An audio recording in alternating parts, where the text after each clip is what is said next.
Boa tarde, meus amados, minhas amadas, meus irmãos em Cristo Jesus, aqueles que estão me acompanhando aí, né, dentro dessas mensagens.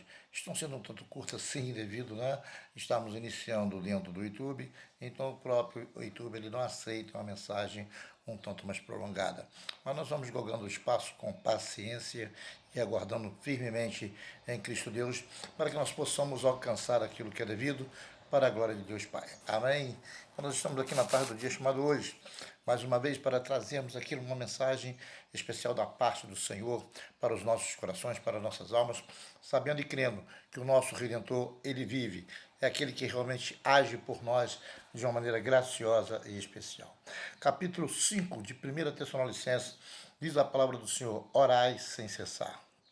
Bom, e assim então Paulo vem nos orientar para que nós estejamos ligados em orações, para que nós estejamos vivamente atentos a um clamor vivo, uma conversa plena com o Todo-Poderoso. Bem, ao decorrer de um dia, qual nós bem conversamos com muitas pessoas, falamos a respeito de muitas coisas, e muitas das vezes temos tempo de conversarmos com aquele que é devido, aquele que sabe o que faz, aquele que tem entendimento, graça, conhecimento, tem poder e autoridade para agir.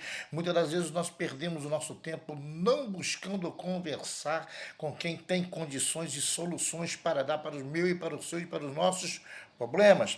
Então eu quero dizer na tarde desse dia chamado hoje, a palavra que Paulo vai deixar claro no livro de 1 Tessalonicenses capítulo 5 é orar sem cessar. Pastor, mas como que eu vou estar orando sem cessar se eu tenho que lavar roupa? Mesmo você estando sobre o tanque, ou sobre a sua máquina, o tanquinho, bem, enfim, você está nos seus afazeres cotidianos dentro da tua casa, você pode estar com a tua mente voltada para Deus e conversando com Ele. Senhor, toma posse verdadeiramente dos meus vizinhos, da minha esquerda, da minha direita, da minha frente, me toma posse verdadeiramente nessa parte, nos meus líderes da minha igreja, de cada membro. Senhor, eu entrego em tuas mãos aqueles que estão desempregados nessa tarde, aqueles que são moribundos, estão de uma sarjeta, estão debaixo de um viaduto, estão perdidos no meio das drogas, no meio do tráfico, da libertação, Senhor. Então você pode muito bem estar conversando com Deus. Isso então é um clamor, é uma busca constante, é uma oração plena, de você estar adentrando a presença de Deus, orando sem cessar a cada momento. As Escrituras narram que um homem chamado Jó, ele, de contínuo, ele fazia holocaustos e orações pelos seus filhos, com assim a certeza que talvez Deus estaria agindo na vida de cada um deles. Talvez não, mas com a certeza plena de que Deus estaria agindo na vida dos seus próprios filhos. Ainda que venha a calamidade, leva todos os 10 filhos de Jó. Olhem bem, ainda que Jó buscava, Jó orava, mas não recebeu aquilo que almejava naquele período de tempo. Quando um tempo depois vai mudar e algo de muito maior e muito mais belo surge na vida de Jó. Ei, eu quero te dizer uma coisa, por mais que eu, você, nós oramos, buscamos o Senhor, muitas das vezes nós não entendemos o porquê.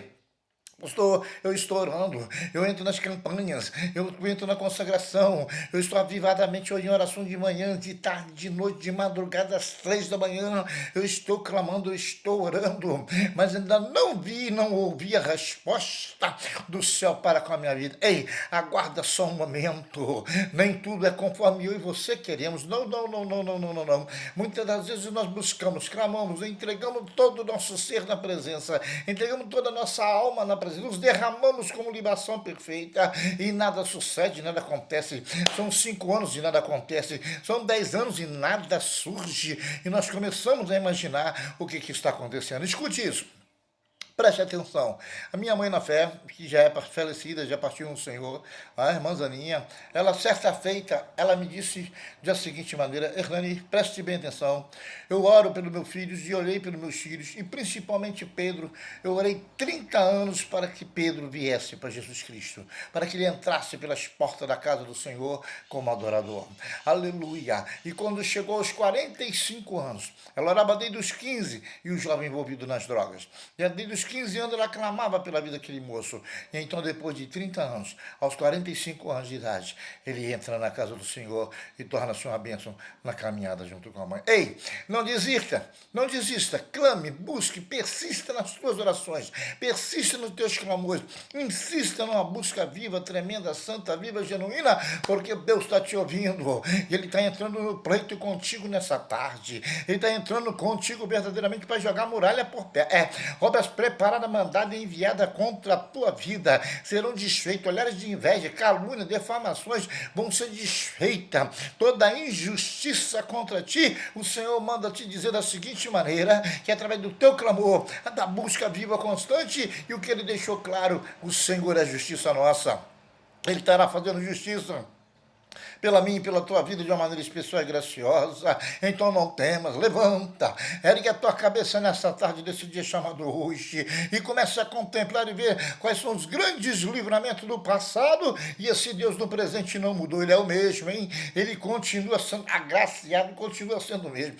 Faraó achou até que tinha um grande exército, que era uma grande multidão, e podia todas as coisas, podia retalhar o povo de Israel, exterminá-lo de uma maneira cruel. Olha, o Egito é maior, o Egito pode, Quantos não já disseram para vocês que eles podem? Quantos já olhou para a tua casa assim, nós podemos, aleluia. Mas uma coisa é certa, quem pode é quem está contigo. É quando os assírios cercaram verdadeiramente por completo, ali aquele monte de Samaria, onde se encontrava um profeta chamado Eliseu, mas Eliseu estava tranquilamente, juntamente com o seu moço dormindo, mas a escritura vai dizer que o moço de Eliseu acorda um pouco mais cedo, então vai despertar Eliseu após contemplar que um grande exército vinha subindo ao monte de Samaria, e algo tremendo sucede. Eliseu desperta, acorda do sono, eu creio, pela fé, não está dito, não está escrito, mas eu acompanho com a visão espiritual, para ver Eliseu olhando para a face daquele moço, e agora Eliseu vai dizer, ai Senhor,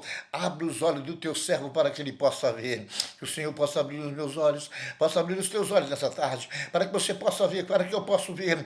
Olha minha irmã, olha meu irmão, olha meu líder, olha meu pastor, meu amado missionário e missionária, para que nós possamos ver, entender, conhecer e reconhecer que existe um Deus que vivamente trabalha em prol de cada um de nós e nos dá grande vitória. A você que ainda não conheceu o Evangelho, você que não conheceu as Escrituras plenamente, lê sim, talvez você leia. Pastor, eu leio a minha Bíblia em casa, ok, bacana, show de bola, mas só tem uma questão, é necessário que você tenha um novo encontro com Jesus, que sem esse novo encontro não adianta muita coisa na presença do Senhor. É quando a própria palavra diz, obrigação minha e tua entrarmos no campo de total obediência, ainda que sejamos imperfeitos, sejamos infiéis, ainda que verdadeiramente negamos muitas áreas de nossas vidas, tropeçamos em muitas causas, sim, verdade, porque somos falhos, somos pecadores, sim, na verdade, mas pecadores lavados e remidos no sangue do Cordeiro.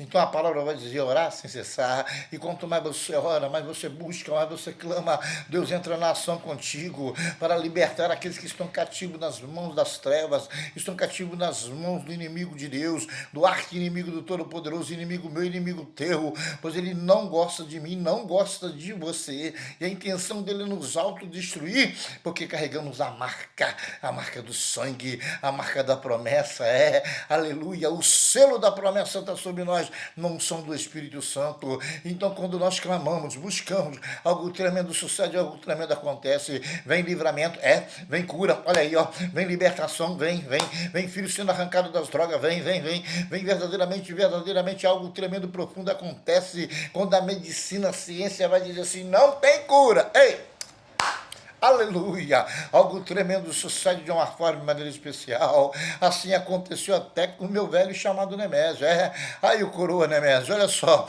ainda que desde 2000 e pouco ele já partiu para a glória, mas sofrente uma coisa tremenda, ele teve um câncer de próstata. Presta atenção no que um clamor faz, o que uma busca diante de Deus acontece, aleluia, com o câncer ali, os médicos dentro de uma cidade chamada Murié, no Hospital São Paulo, já patentearam por inteiro, fizeram os exames e notificaram, é câncer na próstata, e algo sucede tremendo, aleluia. Na tal época, morava eu ainda em Nova Iguaçu, vim para Murié, para Minas Gerais, a autoridade do nome do Todo-Poderoso, não eu, mas o nome de Jesus, esse nome glorioso, maravilhoso, conselheiro, o poderoso, glorioso, aquele que faz, aquele que opera e que ninguém resiste, nem as trevas podem com o nome dele, aquele que cura, aquele que diz sai e realmente todo mal tem que sair. Quando foi dito para o Senhor Nemésio, você acredita que Jesus Cristo te cura? Ele disse, eu creio, eu só disse uma palavra, eu não levei meia hora em oração, mas disse, aleluia, aquilo que confirma a palavra lá no livro verdadeiramente de Marcos, capítulo 16, imporão a mão sobre os enfermos e eles serão curados. É para botarmos a mão e dizer, mal saia, mas na autoridade do nome de Jesus Cristo. E quando foi dito para ele, tu crê? Ele, creio. Então receba a cura em nome de Jesus. Como disse Pedro, Enéas, Jesus Cristo te dá saúde. Eu disse, Nemésio, Jesus Cristo te dá saúde. A partir de então, os médicos na cidade pasmaram, porque havia um verdadeiro exame, havia documentações projetadas e ditas que ele havia tido um câncer na próstata e agora já não tinha mais e partiu com um infarto, porque era necessário que partisse dessa terra. Assim como nós partirmos, vai haver realmente uma desculpa. Aleluia, câncer, ebola, cólera ou até mesmo Covid, seja o que quer que for, vai chegar a hora que nós teremos uma desculpa para partirmos dessa terra, mas no seu clamor faz a diferença. O seu clamor, as suas orações vão entrar e fazer um divisório de águas vivas, limpas e poderosas dentro da tua casa. O teu clamor, a tua busca constante, permanente na presença do Senhor, pois está escrito, orai sem cessar, louvado seja Deus. 1 Tessalonicenses capítulo 5, versículo 17, orei sem cessar. Quanto mais você busca, quanto mais você clama, você não está falando com o vizinho da direita, não, você não está falando com as autoridades da terra, também não, você não está conversando com ninguém de política A, política B, também não interessa esse tipo de gente, mas você estará falando viva, exclusivamente com aquele que opera, aquele que faz, aquele que diz, cala, vento cessa, eita, aquele que esfriou o fogo, uma fornalha viva, para que 3 moços andassem dentro da fornalha sem ser queimado, é aquele que você vai estar conversando com ele, que olhou para a morte, eu vim pedir Lázaro, eu vim chamar Lázaro para o lado de fora, eu vim ordenar que Lázaro saia e tu salte, morte, mas já é 4 dias, mas a minha palavra é que salte Lázaro, e a morte não pode segurar, é esse Deus que eu estou te falando, é esse poderoso que eu estou te dizendo. Começa a dar um clamor, ainda que muitos poderão estar ao teu lado dizendo, não tem mais jeito, não tem solução, eu quero te dizer nessa tarde, existe um Deus que verdadeiramente opera pela tua vida, ele tem prazer em te ouvir, apenas levanta a tua cabeça e saiba que ele tem prazer em se inclinar para te ouvir. O seu clamor tem chegado de maneira especial na presença de Deus. Confia. Não surgiu hoje? Não? Quem sabe o mês que vem. Se não for o mês que vem, o tempo. De Eclesiastes 3. Existe um tempo determinado. E esse tempo determinado é dele. Ele sabe o tempo, ele sabe a hora, ele sabe o dia, o mês, os minutos, os milésimos de segundo que vai chegar essa bênção sobre a tua vida, sobre a tua casa. Portas abertas, creia, portas abertas, creia, confia, a cura da saúde física, creia, o retorno do teu casamento, creia, a solução viva para todas as bases para contigo, creia, que você é mais que vencedor. Repita comigo, eu sou mais que vencedor em Cristo Jesus. Deus te abençoe rico e poderosamente em nome do Todo-Poderoso. Eu estarei orando por você nesse momento, para que as mãos de Deus continuem estendidas sobre ti. Pai, toma este lar em tuas mãos, toma essa família diante da tua presença. Entra, meu Senhor, agora com socorro pleno, até mesmo naqueles que se encontram internados, aqueles aqui que se encontram, Pai amado, aprisionados, que eles paguem sim pelos crimes cometidos sobre a face da terra, mas sejam livres das cadeias do inferno. Dá eles o livramento, Senhor. Dá livramento aos nossos policiais, autoridades civis, eclesiásticas. Dá, meu Pai amado, autoridade viva e plena, grandes libertações ao seio das famílias, do menor ao ancião da casa. Trata no profundo e ministra sobre eles a tua bênção, em nome de Jesus. Eu agradeço por tudo. Amém. E graças a Deus. E uma boa tarde em Cristo. Graça e paz.